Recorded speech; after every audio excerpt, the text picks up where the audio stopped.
Well, good morning, everyone. This is Commissioner Scar. Today is Tuesday, December 2nd, 2025, and we'll call this meeting to order at 8 a.m. As a reminder, our call-in number is 1-971-254-3149, conference ID 866-914-607#. Before we get started, I'd like to remind everyone to mute their phone. You can do this by pressing *6. Please unmute yourself when called to speak, again pressing *6. It is very important for all others to remain muted. Thank you. Well, welcome again, and we'll start with the Board of Commissioners roll call. Commissioner Fournier. Hey, good morning. Good morning, and Commissioner Bell. Good morning. Good morning. All right, we will jump in as we commonly do with Adventist Health Tillamook and Eric Smonson. Good morning, Eric. Good morning, Commissioner. We have 13 patients in the hospital today. Yesterday, we did 9 surgery cases. Ambulance crews did 4 911 transports, no transfers, no transports home. There's 99 patients boarding in emergency departments across Oregon today. That's 9 less than yesterday. 258 discharge delays, and that's 10 less than yesterday. We have got lots of construction projects going on around the hospital today, but one I want to share with you today is we are not quite done yet, but we have almost removed all the carpets in all the hallways throughout the building. And I'm not sure why this hospital had carpet in the hallways, but we're really glad to have the carpets gone. It makes it much easier for our environmental care associates to keep the floors clean and shiny and looking nice. And so as you come in the main floor of the hospital, you'll notice that there's still some carpet there. That'll be taken out when we have some of the other surgery construction completed. And on 3rd floor, there's just one small section of carpet left, and the new LVT looks really good in those hallways. So just making it easier to keep this place clean. So with that, unless you've got questions for me, I'll go back on mute. Thank you, Eric. Any questions for Eric this morning? All right, not hearing any. We will move on to our Coastal Caucus, and I think it's a rare and wonderful morning where we get to have both of our members with us. So Representative Javity, would you like to kick us off? Hey, thank you, Commissioners, and good morning. Here's what's happening around Tillamook and Clatsop County this week. First up, transportation. A lot of folks have probably seen the clipboards out there. Clatsop and Tillamook County volunteers are gathering signatures to force a statewide vote on the legislature's new transportation package we passed during Ledge Days. Or not Ledge Days, the special session that was just around the same time as Ledge Days. People are fired up about the gas tax, the registration fee, all of it. And at the same time, I did write a piece this week in my newsletter, and that did get posted. It's also been printed out in the Tillamook County Pioneer, explaining why the math behind the no new revenue argument doesn't really line up with the actual budget. So whether you agree or not, the debate's definitely impacting us here on the coast. It will have if this gets referred to the ballot, it will mean likely some cuts. How many remains to be seen. It could be as many as 400 positions from ODOT that will have an impact on how our roads are getting maintained and cleaned this winter here along the coast. So stand by for more information. They still have not submitted. We have not heard from the Secretary of State's office on whether or not they've met the threshold, but the last numbers I heard were that they had gathered more than 150,000 signatures. They only needed 75,000. Those have to be verified, and that's what we're waiting on now. I also saw that the governor is asking Republican leaders to meet with her to discuss what their solution is in the event that it does get referred to the ballot. And so we're waiting to hear what some of those details are. Second, immigration made the news again this week. Their ICE was up in Warrenton yesterday and detained 2 people in the Walmart parking lot. The police weren't aware of it. They weren't given a heads up. And that comes right on the heels of Seaside City Council's who's struggling over how to respond. The earlier ICE activity there last month. Just a reminder that immigration policy is definitely written in Washington, but we here on the coast and in Oregon are trying to figure out how to deal with it and how to respond to it in our communities and with our neighbors and employees and kids in our schools here on the North Coast. Third, Oregon is suing the federal government over the food stamp issue that made the news last month. The Attorney General joined 21 other states in a lawsuit saying that the new SNAP rules cut food benefits for refugees and asylum seekers even after they became permanent residents. This case was filed right here by Attorney General Dan Rayfield. It's hopefully we'll have the practical effects. Is pretty simple. It basically means right now fewer families are getting help buying groceries, and we're hoping the lawsuit will reverse that so that families that are here legally, even if they're not citizens but permanent residents, are able to get SNAP benefits as they work through that process. Let's see. The next thing is with all that confusion around SNAP, a local group is launched the Coastal Pantry Project. You may have heard. It's the first event is coming up here on December 6th over in Garibaldi at the grade school gym. Basically, just bring what you have and take what you need. It's people just helping people, and if you can't, who knows how long it'll take for things to work through the courts. So these are great opportunities for people to help each other out and find out where that need is.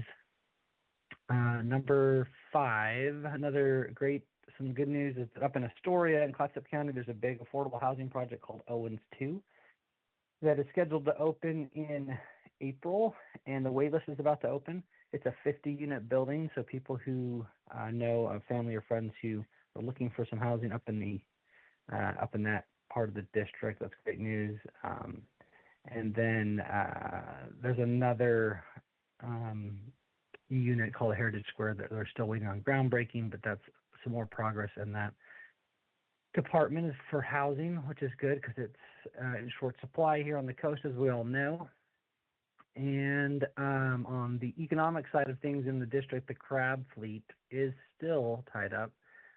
Dungeness season has been delayed again, at least until December 16th. The crab meat that was tested passed for toxins, which means everything is clean, but Washington and California need to agree on the same opening date. And until that happens, boats in our ports in Garibaldi, Warrenton, Astoria have to stay on the dock. So we're just hopefully December 16th they get the green light, but unfortunately it's a couple of week delay, and a lot of families depend on that income to come in for them, that activity from fishing. And lastly, just been reading the news and love listening to Gordon, and sounds like we've got some flood risk this week, heavy rain, full rivers, the whole package. Yeah, it feels like winter maybe has finally arrived. Last weekend, rescue crews were out on Saddle Mountain, pulling a stranded hiker off the mountain in a pretty dramatic operation. And when I was driving over on Sunday to take the kids to the airport after a fun Thanksgiving, I drove by the emergency vehicles, and the rumor is, and maybe you guys don't know better, but that somebody fell in the river while fishing, and then on the way up a little further after that, it was a pretty bad car accident with emergency vehicles. And so crazy weather conditions, full rivers, everyone be careful. That's my update for the week. Any questions? Thank you, Representative. Any questions for Representative Deputy this morning? All right, I'm not seeing any, so thank you so much for your update. We will move on to Senator Weber. Good morning, Senator. Good morning. I'll keep things a little more local. I really want to express to the community what a wonderful effort they had in especially assembling Thanksgiving boxes for the community. And, what a wonderful local effort. And I want to thank everyone for contributing to that. And I hope you all had a really happy Thanksgiving Day. It seemed like Thanksgiving for me this year with my family coming from Georgia. It lasted all week, but I really appreciated them being here. So I really want to express my gratitude to this community, because not only the Thanksgiving boxes, but being the truly giving community that it is. The Shop with a Cup fundraiser was wonderful. The Pie Night was wonderful. Rotary and scholarships and making sure that kids have a good Christmas is really important to this community. And I just want to express my gratitude for all of their hard work in doing that. This morning, I'm going to go up to Nehalem Bay and visit with their community services people and see what's going on in North County. And tomorrow, I'm going to get to tour the Family Peace Center in Hillsborough, which has been a long time coming. I was there for the groundbreaking, and I can't tell you when it was right now, but it's going to be a center that's going to be all-inclusive for being able to give people what they need if they're homeless, searching, rehab, all of those things are going to be in one central area. And so I'm anxious to see how this has turned out. I'm also going to meet this week with Columbia County Commissioners with some issues over their courthouse and funding. And courthouses seem to be a hot button throughout the state. We don't have enough room in our courtrooms, and being able to make sure that we have offices for our DAs and all of our people who work in that field is extremely important, not only here in Tillamook County, but in other counties in the state. This Saturday, in spite of the rain, we're going to have a wonderful celebration in downtown Tillamook with the turning on of the lights in our town square. It's something we've been doing for over 20 years, and the city crews are out there putting up all of the light fixtures and decorating everything, and there's going to be entertainment and food, and the Twins Ranch is once again going to be there with their food truck and provide food, and there are several sponsors for Dutch Bros for hot chocolate and others, and I'm sorry if I have not mentioned everyone, but if you have an opportunity to get out there and be there for the turning on the lights and then the Chambers Light Parade, which is going to follow, do it, because it's a really festive beginning to the month of December and the Christmas season. I had the opportunity in November to go to Washington, D.C. I have had many constituents who have issues with family court and how family court is run and the decisions that come out of family court, and it got me invited to speak at the conference on family court reform. And it is something that is being looked at on a national level. And so expect to hear more on the disposition of family courts. Idaho, Arizona, some of the states in the Midwest and on the East Coast are working aggressively to make sure that we have changes in our family court situation that will benefit our children, not harm them.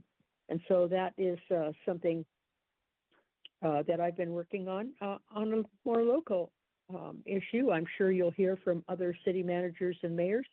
Last night, the Tillamook City Council voted unanimously to continue the work on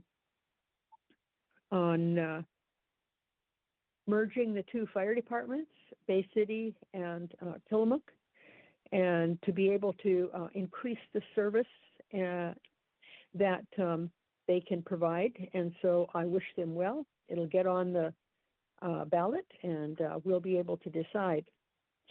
On a statewide basis, I've been working on a joint Ways and Means Education Committee.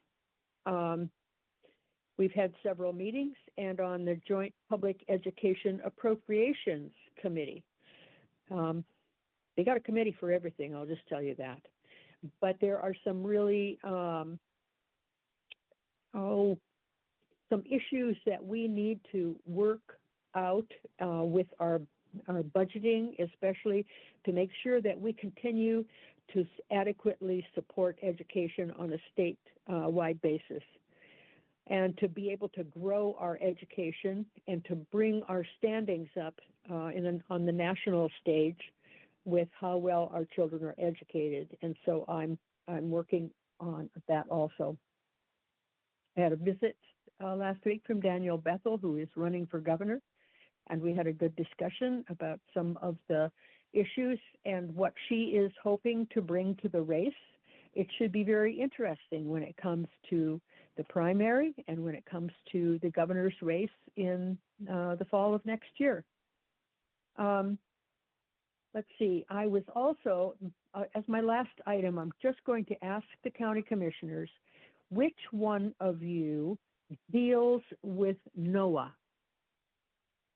That is something that I call and I don't get a call back from those folks. And I have several constituents that need service from NOAA.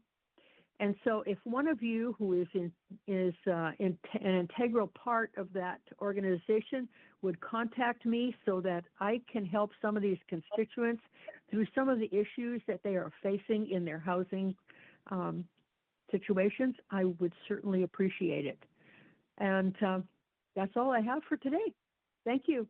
If you have any questions, holler. Thank you. Thank you, Senator. Questions or comments for the senator? Good morning, Suzanne. This is Mary Faith, and I am on the NOAA board, and I will be happy to talk with you about the NOAA, Northwest Oregon Housing Authority. I would really appreciate that because I have some people who have some real concerns and need help. Yep, absolutely. I'll follow up with you this week. You're welcome. Thank you.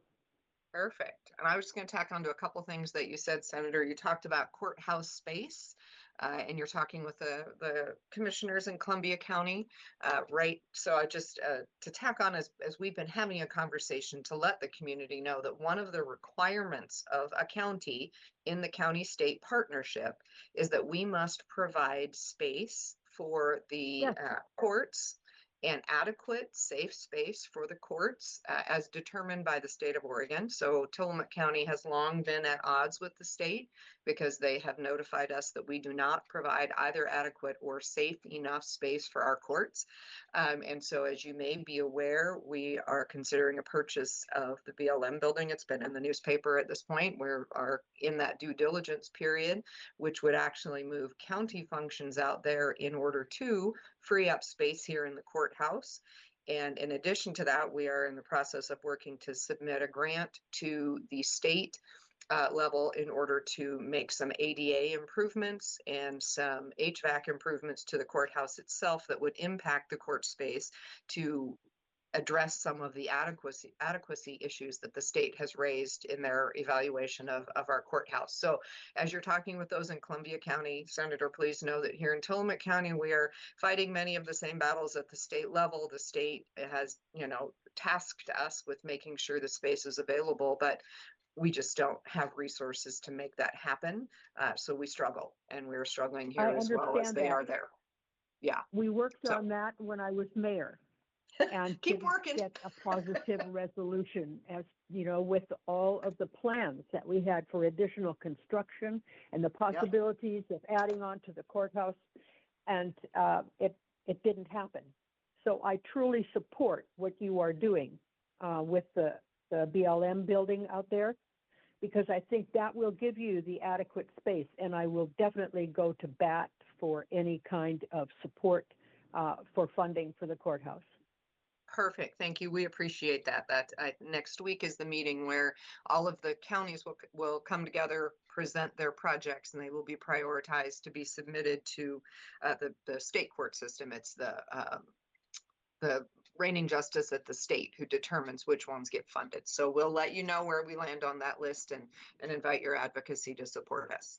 So I wanted to comment on that while it was, thank you. I wanted to comment on that while it was on the table. And then the other was just, you mentioned the tree lighting coming up this weekend here in the city of Tillamook. And this year, the Pioneer Museum is participating in that event. They will be open for the evening with decorated trees throughout, a scavenger hunt inside the courthouse. So if you find yourself enjoying the tree lighting and needing just a little bit more of a break from what may be some fun weather, the Pioneer Museum is open this year. So just want to flag that Thank for you. everyone because it has not been in the past. This is a new adventure. Thank you. I was tasked with being the MC for the lighting on Saturday night, and that's one of the things, and I apologize for not mentioning it this morning. That is one of the things on my announcements that I'm going to be talking about from the stage at the tree lighting. Fantastic. Fantastic. All right. With that, unless there are any more questions for the senator, I will move us along. Okay, not hearing any more. We will move on to the Tillamook County Community Health Center. Good morning, Camille. Good morning, everyone. It's good to be back. First of all, I want to address the winter blues. Is anyone feeling the winter blues? As the days get shorter, seasonal affective disorder, otherwise known as SAD, can be triggered. In addition, feelings of grief and loss around the winter holidays may be present, along with anxiety for change in the new year, or just feeling in a slump after the festivities end. You can try these self-care tips to help with seasonal depression and lift your mood. See a mental health professional if sadness doesn't go away or interferes with your daily life.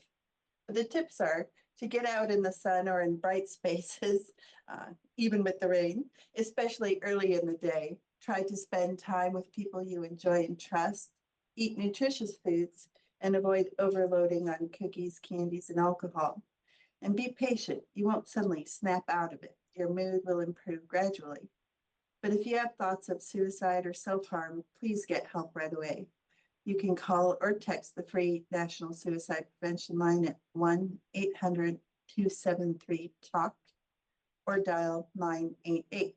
Alternatively, if you or someone you know is in crisis, the Tillamook Family Counseling Center crisis team is available 24 hours a day, 7 days a week, and can be accessed by calling 503-842-8201 or 1-800-962-2851.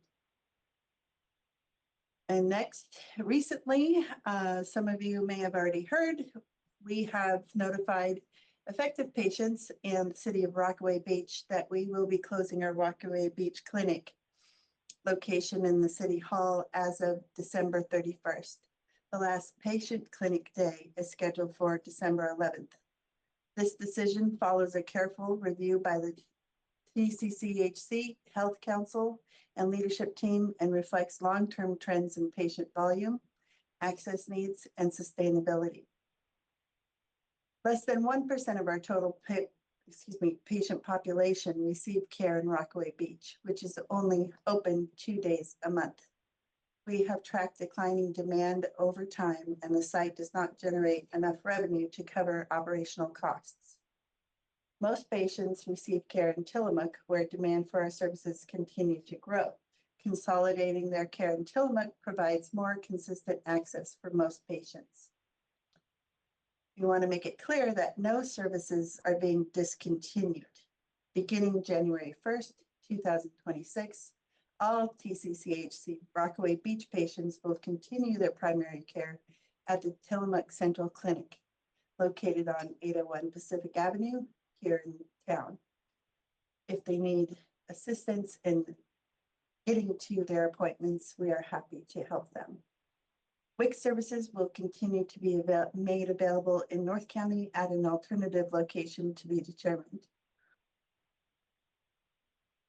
If there's any questions, they're welcome to give me a call. Excuse me. My number changed recently. I'll have to pull that up really soon in a second. And then finally, we will be closed December 24th, 25th, and January 1st for the holidays. We want to wish everyone a happy, healthy, and safe holiday season. But that is all I have. Let me pull up my phone number really quick. I'm sorry, You, Camille. I don't call myself. Right? It's hard enough to remember everybody else's phone number. We trust them to know ours. Yeah, this is funny. My phone number here at TCCHC is 503-354-1462. Again, that phone number for me, Camille Sorensen, is 503-354-1462. But I know there's been quite a bit of discussion about the closure of our Rockaway Beach Clinic. Does anybody have any questions about that? Thank you, Camille. Any questions on the closure of the Rockaway Clinic? And I don't know if you already said this. I believe that that clinic was open very part-time and that there were about 60 unique individuals that were served through that clinic, all of whom are being worked with individually to assure that they can access their physician at another one of our locations. So while that was not a decision that was made lightly, it's a decision that financially simply had to be made. You are very correct. All right, thank you for that. Okay, Thank thank you for your report, Camille. We will go ahead and move on to the Nehalem Bay Health Center and Pharmacy. Gail, good morning. Yes, good morning, everyone. Just one announcement this morning from the Nehalem Bay Health Center and Pharmacy in Wheeler. Each month, we provide support to the Tillamook Bay Community College for insurance enrollment assistance. And this month it's this week, Wednesday, December 3rd, from 3 to 5 p.m. No appointments are necessary, and our outreach team members will be there. And just a note that the room that is being used has been changing, so if folks have difficulty finding where Angelica is, they can stop by Student Services if they need help with that location. And that's it for me this morning, unless there are any questions. Of course, if you need to reach anyone here at Nehalem Bay, please give us a call at 800-368-5182. And thank you. Thank you, Gail. Any questions for Gail this morning? All right, not hearing any, we will go ahead and move on to the Tillamook Family Counseling Center. Good morning, Frank. Good morning, Commissioners. Frank Hanna Williams, Director, Tillamook Family Counseling Center, Behavioral Health Services for Tillamook County residents.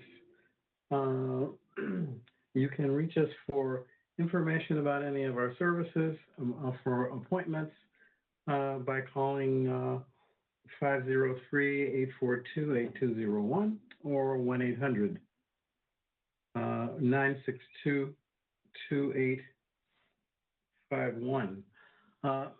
Just a little addition to Camille's discussion regarding this particular time of the year and sometimes some emotional challenges. I think that the only thing that I would sort of add to the thinking around that is that this is the time of year where sometimes there are family gatherings, and sometimes there have been some things that have occurred before the gathering which cause families or members of families to be challenged to be together. And I think being able to talk about those kinds of challenges and concerns with someone is great and can be helpful. It doesn't necessarily have to be a behavioral health professional. Could be your pastor or a really, really good friend who is capable of being able to reflect back to you what it is that you're telling them about the challenges you're having with certain family members. So in moving into the season, that's kind of an important thing to think about, because there's a lot of expectations about how we will be with family members at this particular time. And sometimes we sort of gloss over the things that may have occurred in the past that have gotten us to the place that we are, where we're a little hesitant about how we're going to handle the holidays. So I think it's important to think about those things. And as I said, if you need to reach out and speak with someone, that's one way of dealing with it. And another way is to be able to maybe connect with someone that you know, trust, and love to help give you some feedback about that. So other than that, I don't have any other comments. And if there are any questions, I'll take them, and I'll end with my message there. Thank you, Frank. Any questions for Frank this morning? All right, not hearing any, we will go ahead and move on through our list. It is the first Tuesday of the month, so we have the sheriff with us this morning. Good morning, Sheriff Brown. Good morning. Sorry that I have not been available the last couple months for the community update. I've been taking advantage of the hunting season, but I am here today and I'm glad to be here. Can you guys hear me okay? We can, thank you. Great, great. So I'll start off with some stats. I like to make sure to share those, kind of give some people an idea or a snapshot of what we've been doing. So for the month of November, we had 1,280 total calls for service. Comparing that to last year, 2024 November, we're actually down a little bit. Last year was 1,311. So I don't know, about 31 calls for service in the overall month that we had less. And just to kind of put a broader picture on it, July of this year, 2025, we had a total call for service list of 2,225. So almost double in the month of July that what we see in November. So that just kind of illustrates the bump in calls due to tourism and how popular our beautiful area is. So as we move down the list, property related crimes, so burglaries, criminal mischief, theft, we responded to 19 of those in total for November. We had 32 CAMI calls, and as a reminder, CAMI has to do with child neglect or child abuse. 32 is a terrible number for us to see, but it is the number for what we responded to in 2025 November. Comparing that to last year, it is up. Last year in November, we had 23 CAMI related calls. Disturbances, we responded to 26. In November in 2024, it was 22. So the numbers are pretty similar. I'm going to pause right there just because there was a few mentions about seasonal affective disorder. There was some talk about families and family time. What we've noticed, or what we historically see, is an increase or maintaining a high number of disturbances throughout the winter months, which is surprising because you would think most calls would go down, but disturbances tend to stay high, and we've noticed that a lot of times those are family-related type calls. For example, the month of July, we responded to 29 this year in disturbances, and we responded to 26 in November, so we've only decreased that by 3, which you would think would decrease significantly more. On an interesting note, March of 2025, so early spring or late winter, we responded to 39 disturbances. That's a huge number. Following kind of what was said here before is use the resources, or don't be afraid to use the resources if the weather and the season is getting to you, or if you're having family disputes. The last thing that we want to see is us having to respond to those. So it is consistent with the message that others had mentioned on here. Continuing down the list, motor vehicle accidents. We responded to 48 motor vehicle accidents this month. That is significantly higher than last year, where we responded to 34. Search and rescue and missing person type calls, we responded to 12 for the month of November, which is pretty typical given hunting season. A lot of people are out in the woods and then people get turned around. So like I said, we had 12 of those that we responded to. Arrests that were made in the month of November, and please understand that some of the arrests may not be in the computer system, so this number might be a few low, but we had 15 arrests in the month of November. Self-initiated activity or proactive policing type calls. So we had 77 business checks where deputies go and check businesses late in the evening. We did 107 civil service attempts, and we had 167 traffic stops.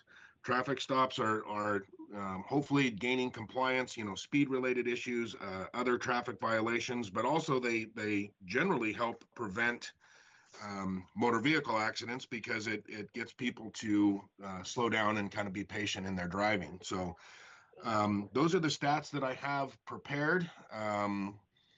The other stuff that we can talk about is, and I believe Senator Weber mentioned both of these actually, is the tree lighting ceremony.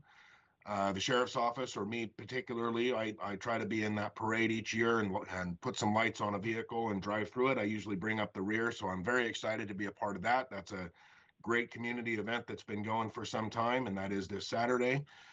We will have Shop with a Cop coming up. I actually sent an email to the chief because I'm not right off the top of my head sure of the exact date, but sheriff's office has a long history of participating in that, and we are very, very happy and glad to do that. Partnering with Manzanita Police, Tillamook City Police, of course. We've had Coast Guard come down in the past, Oregon State Police. It's just a great event for our local youth that may not have the means to have a good Christmas. So hope that'll be coming up, and we're very excited for that. Otherwise, that's my report, and I can take any questions if anybody has any.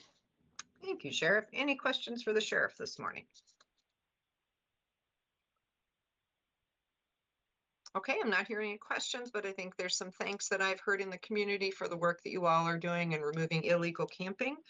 We've had a number of challenges, and I understand that you all did a cleanup yesterday out on Highway 131. So thanks to you and your staff, and I know you've partnered with Public Works and others to do that, and I know that our community appreciates that work immensely. Yes, I've heard lots of thank yous as well, so thank you for noting that. All right, perfect. Okay, we will move on then to emergency management. Randy Thorpe. Good morning, Commissioner. Good morning. Just like to start off again mentioning that there's going to be some great incident command system and emergency operating center courses that are going to be put on over the next couple of months. I talked a little bit about it last week, but I'm going to be sending out that notification to the same people I did the first time, and because I've been able to secure the room for a couple more of the courses, so I can at least put where we're going to be. And the best thing is that if you don't get that email from me, go to the county website to emergency management, and under the training tab, it's got that talks about all the courses that are there. It gives you the links you can click on to go register. I've also got the online FEMA courses that some of these courses you need to take really before you take them, so you have a little bit of a background, and those links are also on the web page. So like I say, if you're interested in that, please go to the web page, or just shoot me an email, and we'll get you the information that you desire on that. So, and with that, like Representative Javity said, is that yes, we're going to go into just a little bit of weather this coming week. And remember, the famous or infamous king tides are coming later on this week. And with that, we're going to have some sneaker waves on Tuesday and Wednesday, and then again on Saturday and Sunday. But the big issue that we need to watch for is some tidal overflowing, flooding concerns. And that's going to be basically on Thursday through Saturday. And that's when the king tides are here. So that's the highest risk we're going to have for that. And with that, we just get that minor flooding during the high tides, expecting the low-lying areas near the bays, sloughs, and lower reaches of the coastal rivers. And this is all tide dependent upon this flooding. It's not ongoing through the entire day. It's just flooding during the high tide period. And we're looking at getting our rain coming in, where they're talking about anywhere up to 2 to 3 inches through this next storm, through Thursday through Monday. But they're also predicting that we'll see minor flooding in the low-lying areas with the poor drainage, and the chances for our rivers flooding they're listing at about a 10 to 15% chance on that. But again, we'll just keep an eye on those rivers and get notices out to people if it looks like we're going to reach any type of flood stage on those. The other thing that the Weather Service has talked about is that they're looking at maybe some heavy wind gusts on Monday. That's the 8th, that we're going to see here, especially along the coast, where we could get those gusts up over 50 miles an hour. So again, after the weekend, just, tie down everything and just do what we usually do, because we get those heavy winds every winter, it seems like. So just be careful out there and enjoy the sunshine today and possibly tomorrow, because like I say, we're moving into a wet period. So go out there and enjoy the day. So I'll turn it back to you, Commissioner. Thank you, Randy. Any questions for Randy this morning? Okay, not hearing any. We will move on to the Oregon Department of Transportation and Bill Jablonski. Good morning, Bill. Good morning, Commissioner Scar. How are you doing today? Well, thank you. Good. Well, happy December, everyone. Bill Jablonski, the area manager for the Oregon Department of Transportation based here in Astoria. Just some updates on the maintenance side. Our ODOT district office here is committed to winter maintenance. And so for this community here, both the Tillamook and our Manning workstations are fully staffed.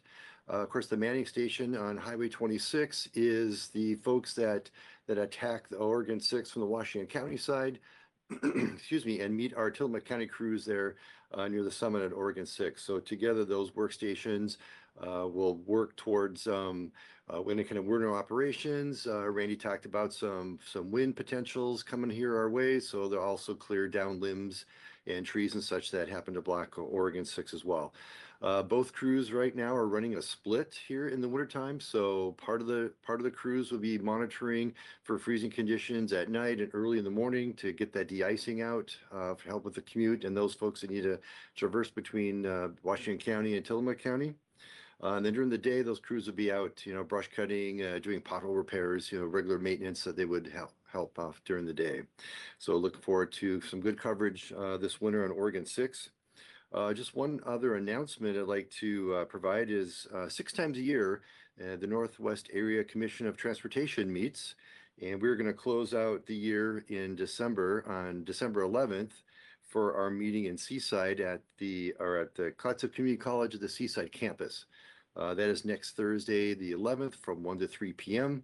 I did send an agenda packet to the county, so if you have any interest in attending, either virtually or in person, feel free to reach out to the county, and they'll be glad to forward that packet over to you as well.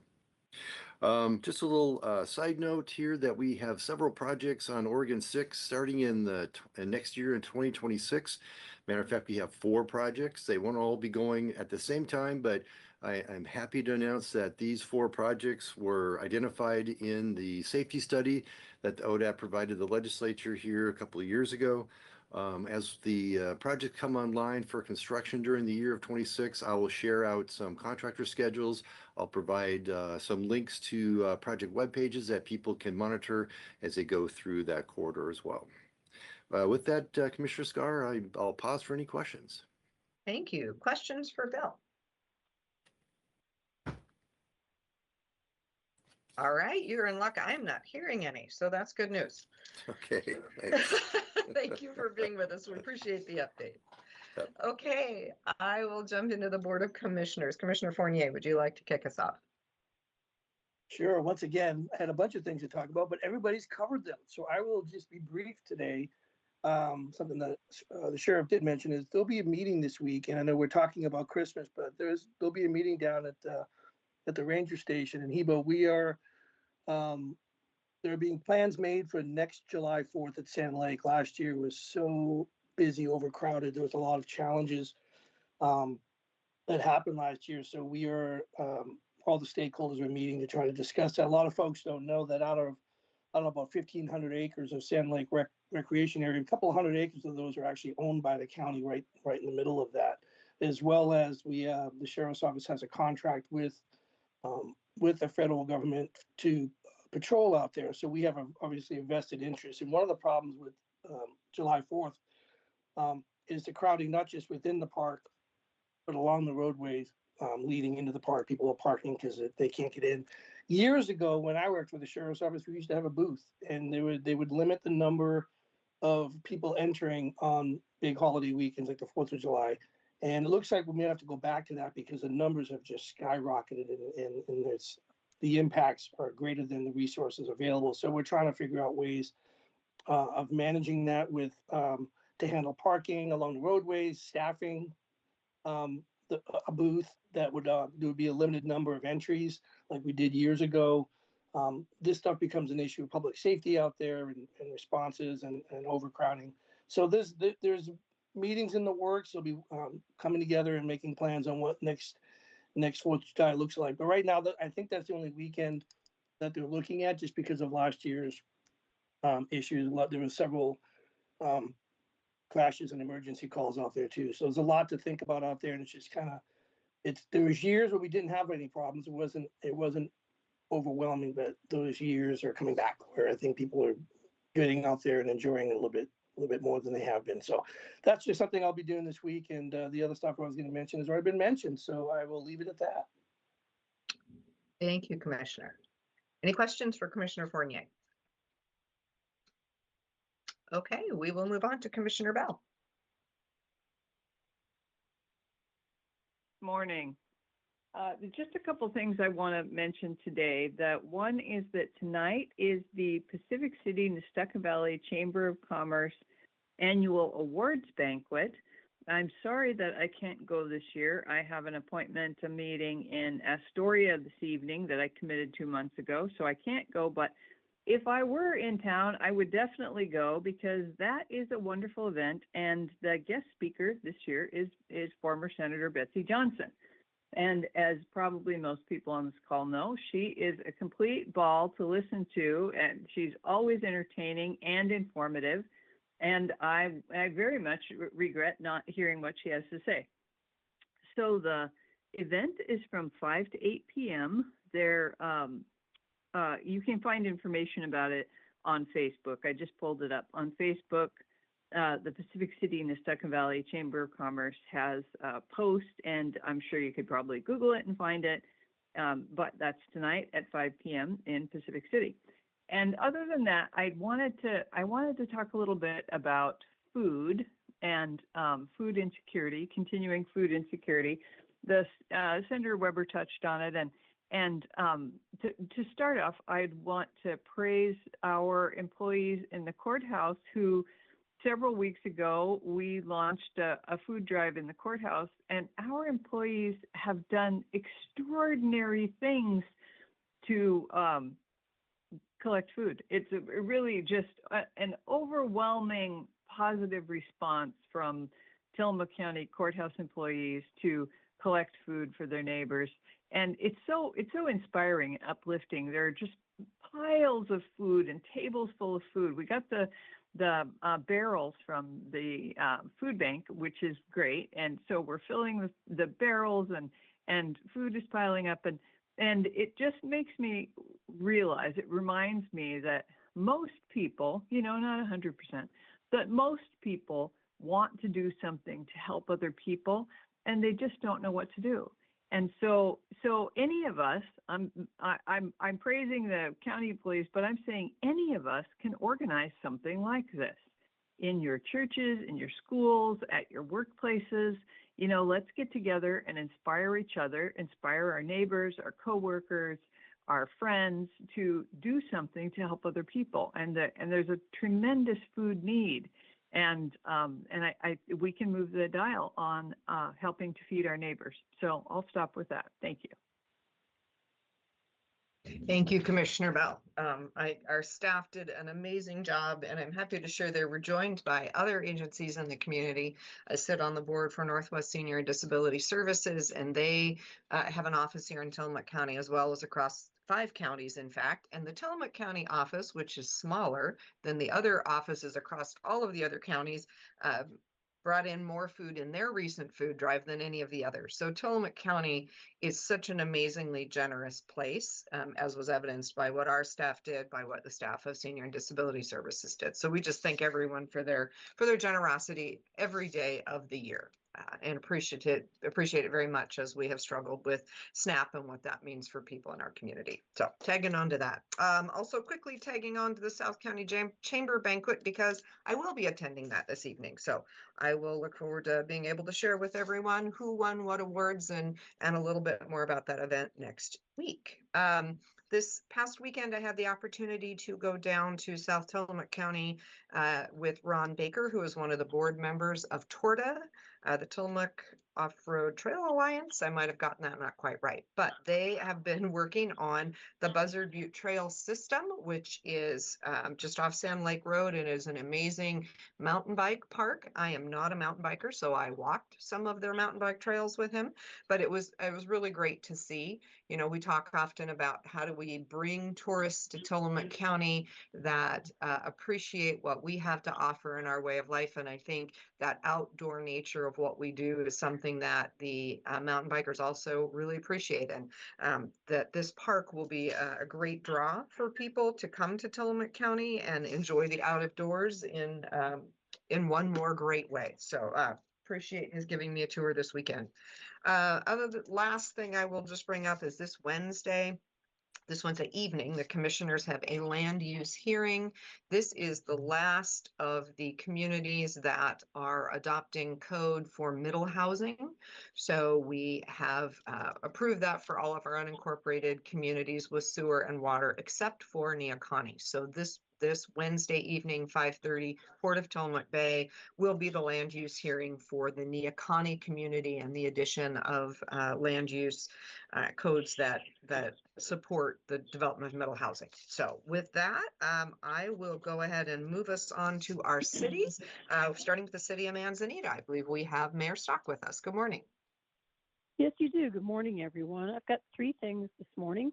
First, in parallel to what you just said about Neocani, our city, the city of Manzanita, will have really the primary item on our city council agenda for Wednesday this week, the first reading of our housing ordinance amendments, primarily to accommodate and include the regulations required of us now to promote middle housing, but also including some additional changes specific to our community and really things that our planning commission worked on for quite a while to get just right for us. This represents about 18 months of work, some of it behind the scenes, but a great deal of it very public, as we've had a number of open houses, hearings, conversations, special meetings, et cetera, to hear from the community about this.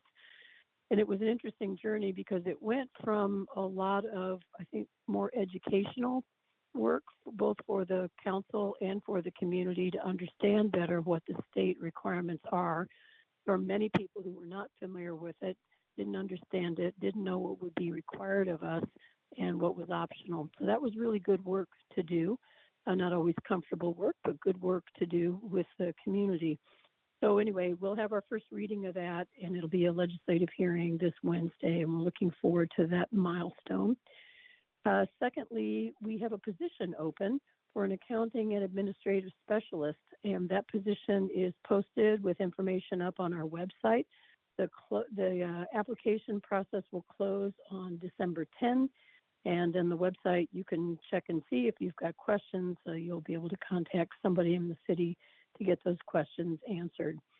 And then thirdly, we do have our tree lighting ceremony coming up, and we are going to brave the elements. We're well away from the beach for this, which is good.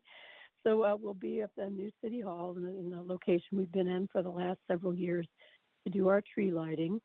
Santa will be arriving on the big rig from the Halem Bay Fire and Rescue, and I believe he and Mrs. Claus are going to have a police escort as well this year.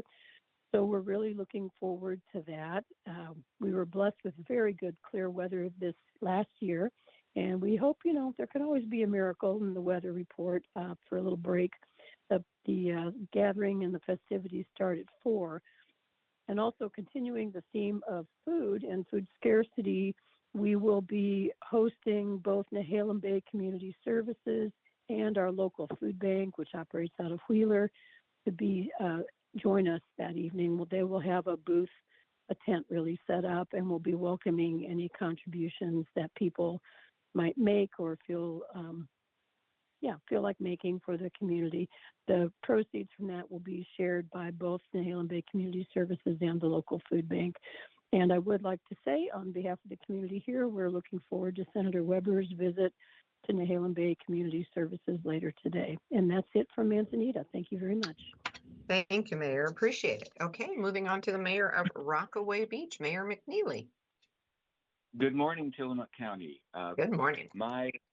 My City of Rockaway Beach monthly update with a look back at the month of November is available on our city website, corb.us. Rockaway Beach, I've talked about this before, but I'll mention it again. Rockaway Beach funds facade improvement and off-season marketing grants with transient lodging tax We have some that are almost complete. Seabreeze finished. They did finish their facade improvement project. Green Coast Market continuing work on their facade and off-season marketing grants. Troxels is finishing up their golf course project. And Jiu-Jitsu 101 and Neoconi Coast Arts and Music Cultural Foundation completed their off-season marketing grants. Nan Devlin with Timmel Coast Visitors Association produced Rockaway Beach business reels, which are posted on Visit Rockaway Beach, Go Rockaway, and Rockaway Beach Community and Oregon Facebook sites. Joe Snacks and Beer, Tiebreaker, Troxels, Pronto Pup, Oregon Dewdrops, Green Coast Market, and International Police Museum are completed and posted, and there are more to come. We all know this, the holidays are in full swing. In our town, the Public Works crew has been busy lighting the town and the tree at the wayside for our Christmas tree lighting festivities. Proudly, this year's tree has more lights than ever before. Nuveen Natural Capital invited city staff to their property near Cannon Beach to select a large noble fir as a gift to the city, and we genuinely appreciate their generosity. I definitely would like to extend a special thank you to Rockaway Beach Business Association, the local businesses, Rockaway Beach volunteers, Oregon Coast Scenic Railroad, and city staff who brought all the pieces together for our Christmas tree lighting event this year. With this unseasonably warm weather, Rockaway Beach was rocking with visitors, and it was a record crowd.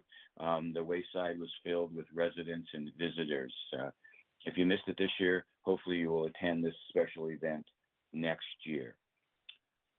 The Rockaway Beach Fire Department Holiday Bazaar with help from Go Rockaway was a huge success. Kudos to Chief Hesse and Captain Grace. If you missed it this year, hopefully you will do some holiday shopping at this event next year. And then last, I want to a shout out to Meals for Seniors. The Meals for Seniors served over 200 Thanksgiving meals at St. Mary by the Sea. Plus, they then delivered additional meals to residents at their homes who couldn't get to St. Mary's. Meals for Seniors is a true blessing in our community. Any questions? Thank you, Mayor. Any questions for the mayor? All right, not hearing any. We will move on to the City of Bay City and Mayor Welch. Good morning. Good morning. I would like to thank Senator Weber for leading off or talking about the fire departments and the fire district. So good for City of Tillamook for approving that unanimously to move forward. So this is the idea of combining the Bay City Fire Department and the rural Tillamook Fire District together. So the next steps will be us coordinating with the county commissioners for 2 public hearings to see if there will be put this on the ballot. If it does go on the ballot, then we are happy to come talk to any group about information of how this might impact you. So if you have a group, even a community group, we are happy to come be a guest and present the concept and how that it would impact you. Next is on December 13th, Bay City has their porch parade. So if you would like to dress your car up in lights, be at the Al Griffith Memorial Park at 5 o'clock on Saturday, December 13th. They leave the park at 5:30 and they follow the fire truck around town. So we started this during COVID. It's been very popular. And immediately following the porch parade, the Bay City Fire Department is going to be showing the movie Home Alone with free popcorn and hot cocoa. So all are welcome. And our next city council meeting is next Tuesday, December 9th at 6 p.m. That's the report from Bay City today. Thank you. Thank you, Mayor. Any questions for the mayor? All right, not hearing any, we will go to our wrap up with City of Tillamook Manager Sean Lewis. Good morning, Sean. Good morning, Commissioner, and I love that everybody's talking about Tillamook today. Want to remind everybody that Saturday is the wrestling tournament at the high school to support fallen officers. This is a fundraiser, so the tournament this year is being held in memory of Jim Whitehead, one of the founding members of the Oregon chapter of COPS. So Our police department will be there in support of the wrestlers and police survivors and such like that. And many of you have mentioned our holiday tree festivities that are coming up on Saturday evening, and we're so grateful for you to mention that.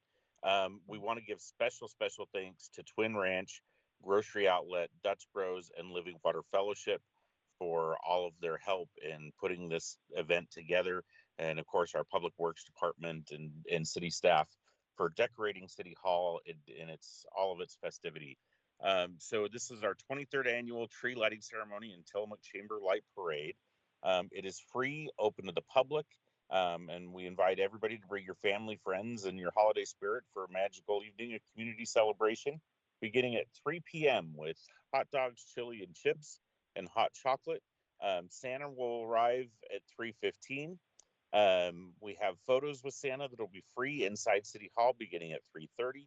Our coloring contest will begin at 3:30 with many great prizes. They've been gathering them at City Hall, and some kids are going to have some awesome presents for winning the coloring contest. We've got entertainment, we've got dancing, we've got the junior high school band, we've got some other artists coming, musical acts that'll come that are great, and then culminating with 5:15 our tree lighting. Of course, the tradition is to have a raffle for a child to come flip the switch. So your child could be the one flipping the switch on our Christmas tree. And of course, it all ends up at 5:30 with the Chamber's Holiday Light Parade going from Ivy Avenue to 3rd Street and then down Laurel Avenue to City Hall. So looking for great event on Saturday. We hope everybody can come out and brave whatever weather whatever the weather brings us. We want to express our thanks to Bay City for sharing their city manager Dave with us last night at our city council meeting for the fire discussion. It was great to see Senator Weber there, and of course all of the firefighters from the Tillamook Fire Department coming to support this proposal, and so the city council was proud to be unanimous in their support of this going on to the ballot next year. And then finally for me, the city is thrilled to announce and introduce Text My Gov. This is a service that we are providing to our residents where you can text the word Tillamook to 91896. That's Tillamook to 91896. And this is the city's new alert system where we can alert our residents and interested people of anything that's happening in the city. We can do it for events. We can text you for road closures, construction updates, water main breaks, anything like that. What we're really excited about, though, is this provides a two-way conversation between us and the residents. So if you want to report graffiti or a pothole or something for Public Works to break, or maybe even one of those cursed RVs that are parked on your street, you can report that by texting our new system that goes live right now. And we will be sending out some text messages to our utility customers to invite them.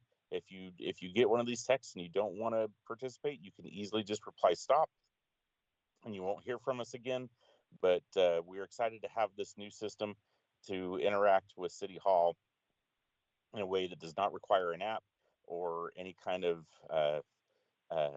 specialized knowledge. You can text your issue to the number, and the message will automatically send you some follow-up questions on your issue, and we can get a quick response to our residents for things that are coming up there. So we're really excited about this, and you'll hear more about it in the coming months as we flesh it out. And that's my report, Commissioner. All right, perfect. Thank you. Well, we will all look forward to the tree lighting for sure on Saturday. All right. Thanks to everyone for being here. Thanks to KTIL for broadcasting, and we will adjourn this meeting at 9:04 a.m. Everyone have a fabulous day.